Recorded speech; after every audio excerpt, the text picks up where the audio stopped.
मानव जीवन का यही सबसे बड़ा लक्ष्य है। सब काम करो, कोई काम को मनमानी नहीं किया जाता, लेकिन ये है कि आपके किसी भी कार्य से किसी भी आत्मा को ठेस न पहुँचने, दुख न पहुँचे। यदि दुख पहुँचेगा तो पाप कर्म हो जाएगा, फिर उसका फल भी भोगना पड़ेगा। और इस मार्ग में चलते समय सभी पिछले जन्मों के कर्म फल को भोग कर समाप्त करना पड़ता है। तभी तो खुद एक पहाड़ लगल बा कर्म फल पर, और दूसरे और वही पर लाद दीबा तो का होई। और मिटावे में तो बड़ा समय लगेगा। यही बात, ये स्थिति बनी।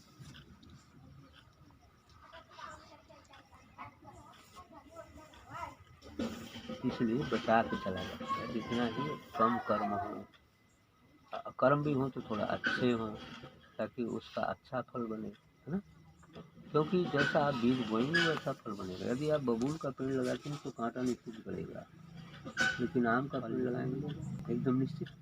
इसी तरह कर्म और अकर्म की बात कही जाए। अच्छा कर्म करेंगे तो अच्छा परिणाम आएगा, बुरा कर्म करेंगे तो बुरा परिणाम आएगा, भले आप उसे समझें या ना समझें, ये निश्चित है। ये कबीर साहब की ही बात है, कैसे बता रहे हैं। एक ऐसा एक सिंह का छौना परा गणरिया पावारे, बनचर आवे गड़र होए बोले, बोल गणरिया कांपा रे। एक गणरिया था, तो वो अपना भेड़ चरा रहा था। तो भेड़ चराते चराते एक शेरनी गर्भवती थी और भागती जा रही थी, और वो जो है वो गर्भपात हो गया, वहीं पड़ा मिल गया, वो तो भग गई। तो चराते तो उसको पा गया गणरिया। अब पा गया तो उसको उठा लिया। अब दूध, अपना भेड़ का दूध वगैरह पिला दिया, भेड़ का दूध वगैरह पिलाया और वो अपने भेड़ में रख दिया। अब वो रहने लगा, उसे भेड़ का दूध पीता था, रहता था। फिर बड़ा हुआ तो उसी तरह से अपना उन सब के साथ साथ चलता था, चरता था। एक सिंह छौना पास गणरिया पावारे, बनचर आवे गड़र होए बोले, बोल गणरिया कापा रे। जब वो वन से आता था तो कभी कभी अब उतना तेज तो ना दौड़ा, लेकिन जब बोलिया बोले तो गणरिया डराए लगा, है ना। गणरिया क्या करता था, भेड़ तो दूसरे ढंग से बोलता है, और शेर बा तो बच्चा बा तो भले ओकरे दहाड़े तो ना आई, अभी सीखले ना बा, लेकिन तब वो बोलिया अगर कुछ अन्य भिन्न हो तो गणरिया कंप जाए कसरवा। तब शेर खा न जाए, जाना तो रहे कि शेर। बोल गणरिया का बारे, एक दिना बन चरण गया था, दूसरे सिंह उठ गर जा रे। अब एक दिना ई वाला चरे बदे जंगल गया रहा, आओ शेर जो होतो जंगली शेर जो जंगल में रहता था, वो अपना घर जा जोर से। एक दिना वन चरण गया था, वन में चरने के लिए गया था भेड़ों के साथ, दूसरे सिंह उठ गर जा रे। अब दूसरा सिंह था तो अपना देख के गरजने लगा। सुन के बोल गणरिया भागा, ते पीछे उठ लागा रे। सुन के बोल गणरिया भागा। अब ये सुन करके, शेर का दहाड़ सुन करके, अब ये गणरिया तो भगा वहाँ से, जान बचाने के लिए भगेगा ही। ते पीछे उठ लागा रे, अब उसके पीछे चल दिया। अब शेर चल दिया पीछे पीछे, भेड़ भी भगी तो वो भी पीछे पीछे चल दिया। बेड़ा जाए छेक जब लीना, कहो सिंह तुम को हो रे। अब जाए के वो बेड़ा अपन घेर लेलस, आगे जाए के तेज पड़ल, घेर ले तो जो शेरवा जंगलवा भेड़वा में कर रहा तब ओके घेर के रोक ले। कहता कि कहो सिंह तुम को हरे, कहते तुम कौन हो, है ना। कहो सिंह तुम को हरे, मेव मेव करे बात ना आवे, और माँ अरू बतावे रे। अब वो मेव मेव करे, जैसे भेड़िया मेव मेव कर रही थी तो वो वह सीख ले रहा। जो भेड़ में वाला शेर था, भेड़ में रहने वाला शेर था, वो भेड़ों की आवाज़ ही मेव मेव मेव करत रहा, है ना, कुछ भी कहने नहीं आता था। केहरी कहा त्रास जन मानो, रूप हमारे निहार रे। केहर माने शेर होता है। केहर के नक में बसे, मस्तक बसे भुजंग, बिच्छू के पिच्छू बसे, नारिन के सब अंग। ये जहर बसता है, जिसको मार देंगे फिर बचेगा नहीं, ऐसा होता है। शास्त्र ऐसा कहता है। केहर नख यदि देखे सांप ये मार देगा नख ना तो बचेगा नहीं। बिच्छू के पीछे रहला, सांप के मस्तिष्क में रहला, काट के उलट जी तो बची ना हो, मस्तिष्क में ऊपर दांत होता है उसका जहर वाला, जो नीडल जैसे सुई लगाने वाला होता है उस तरह की नीडल टाइप का होता है। विष की थैली मस्तिष्क में होती है, उसी से जब वो काटता है तो दांत से विष निकल कर शरीर में चला जाता है, और उस दांत को सीधे नहीं निकाल सकता, जब तक वो उल्टेगा नहीं वो दांत निकलेगा नहीं। सीधा तो मारते हैं, ठोकर मारते हैं, सिर्फ ठोकर मार दें तो वो आदमी पगला जाना, बेहोश हो जाए। अब वो काट देगा तब क्या होगा, बवाल हो जाएगा, बचेगा नहीं। तो वो शेरवा के पकड़ लिया वो शेर जो जंगल वाला था। तुम कौन है? तो म्याँ म्याँ करे लगा। तो कहा केहर कहा तरास जनमानो। तो अब वो जंगल वाला शेर कहता है दुख मत मनाओ, कोई तकलीफ मैं तुम्हें नहीं दूंगा, रूप हमार निहार तू तो नहीं हम मैं देख ला कि हम कैसन है, रूप हमार निहारो। वो जो जंगल का शेर था भेड़ वाले शेर से कहता तू हमारे रूप को देख लो, हम तुम एक रूप को दूजा सोचित माही विचारो रे। कहता हम और तू तो एक ही है ना, और स्वरूप एक ही, एकदम एक रूप को दूजा, दूजा यहाँ पर कोई नहीं है, हम और तुम बस एक ही है।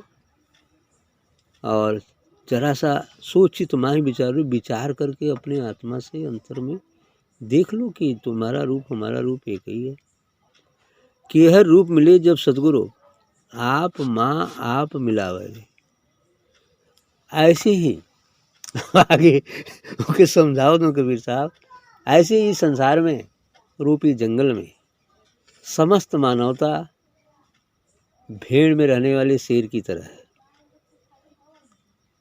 और जंगल का शेर सद्गुरु होता है।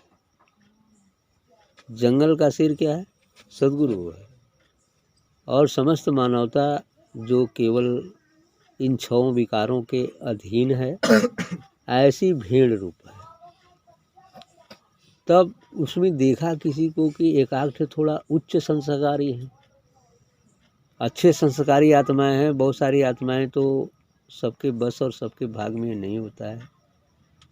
मनुष्य जीवन पाना बहुत बड़ा भाग्य है, और सद्गुरु का मिल जाना, अब इसको क्या कहा जाए, ये बहुत हजारों हजारों गुना सौभाग्य है। और सद्गुरु के मिल के अपने स्वरूप को पहचान लेना, अब इसके लिए तो कोई शब्द ही नहीं, बस ये चीज़ है। तो मनुष्य शरीर मिला सौभाग्य से, सद्गुरु मिल गया अहो भाग्य। लेकिन सद्गुरु मिलकर भी यदि हम अपने निज स्वरूप को नहीं पहचान पाते हैं, उस शेर जैसा भेड़ में ही चरते रहेंगे तो शेर कैसे बन पाएंगे। इसलिए सद्गुरु ये शेर कहता है कि तुम्हारा रूप मेरा रूप है, पे आप भी आत्मा है, आप में भी परमात्मा है, लेकिन आप भूल से अपने को शरीर और इस संसारिक व्यक्ति मान बैठे हैं। लेकिन सद्गुरु तो यही कहता है, विवेकानंद से है मेरी आत्मा जागो, उठो जागो, और जो अति श्रेष्ठ है उसे पाने की चेष्टा करो। उसी से कहते हैं मेरी आत्माओं, सभी एक ही है, सबके अंदर एक ही सत्ता विराजमान है। इसलिए कहते हैं कि केह रूप मिले जब सद्गुरु, उस जंगल वाले शेर के रूप में जब कोई सद्गुरु मिल जाता है तो आप माँ आप मिलाओ रे, तो वो स्वयं अपने में अपने को मिला लेता है। अर्थात सागर कृपा करके बूंद को अपने में मिला लेती है। हो गया, अब क्या हो गया, बूंद सागर हो गया। हो गया कि नहीं हो गया? ठीक है। क्षर अक्षर दोनों परगासा ताही समूह मिला वाले। अंतिम में रिजल्ट बता रहे हैं कि क्षर माने जिसका नष्ट हो जाता है यानी काल, अक्षर जिसका किसी काल में नष्ट नहीं होता, जो अजर अमर अविनाशी है, शाश्वत है, माने आत्मा। आत्मा भी नहीं मरती। लेकिन इन दोनों से वो अक्षर हो गई, काल अर्थात जगत क्षर हो गया, और आत्मा अक्षर हो गई। इन दोनों से परे जो निर्वाण है, जो अनाम है, जो सबका जन्मदाता है, जो महाप्रलय में भी जिसका नाश नहीं होता, वह सत्ता को सद्गुरु ही बता सकता है, जिसे हम निह अक्षर कहते हैं। क्या कहते हैं?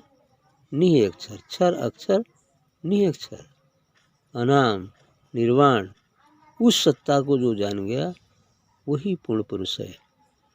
तो इसलिए कह रहे हैं कि वह सद्गुरु ही हमें इन दोनों से पार करा के ताही सो मिला, उस अपने आप में मिला लेता है।